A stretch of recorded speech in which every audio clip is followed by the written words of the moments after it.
There's this convention center, exactly 1 mile high, where there's an expansion coming that'll make you say, oh my.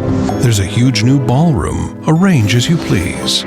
It's the largest in the state and makes planning a breeze. Then there's the terrace where guests can relax and meet in the sun with views to the max. Yes, this is the place where business gets done. In the Colorado Convention Center, it's done all in one.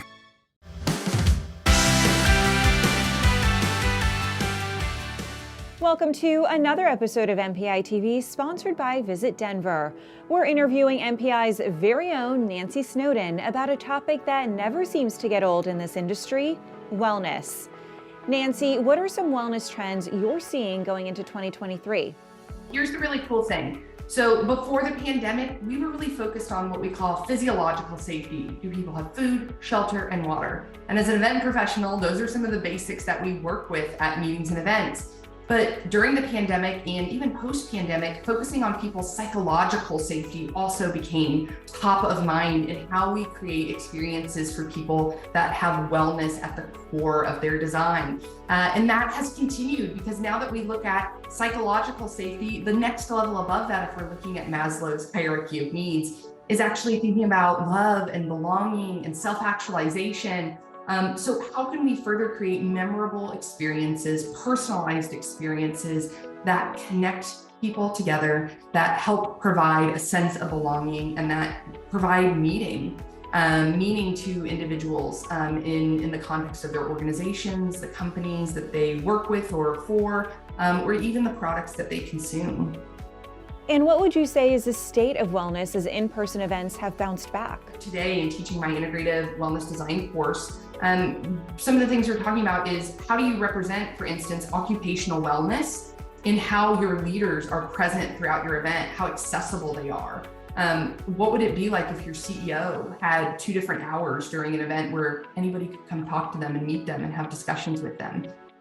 It's that kind of enactment of the espoused values of organizations that are providing proof to who they are from an occupational wellness perspective. And so there are a lot of creative ways that we can integrate wellness into the foundational components of our design. And so that extends to everything from social wellness, recognizing that social wellness and identity are intrinsically linked. And so it's not just about having networking or having receptions, it's thinking about all the complex identities that are part of that. If it is a reception that's off-site and has an additional cost, it may be disproportionately impacting those with different socioeconomic disadvantages.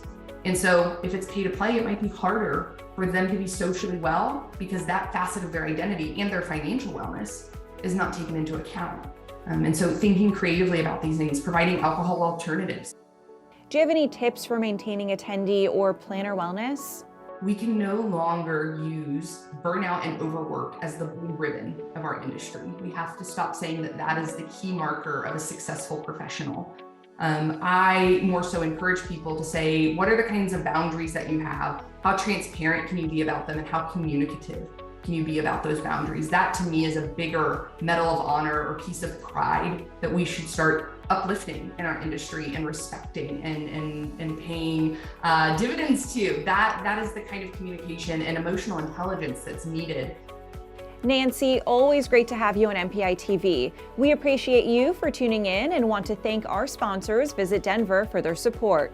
To learn more about wellness trends, head over to mpi.org.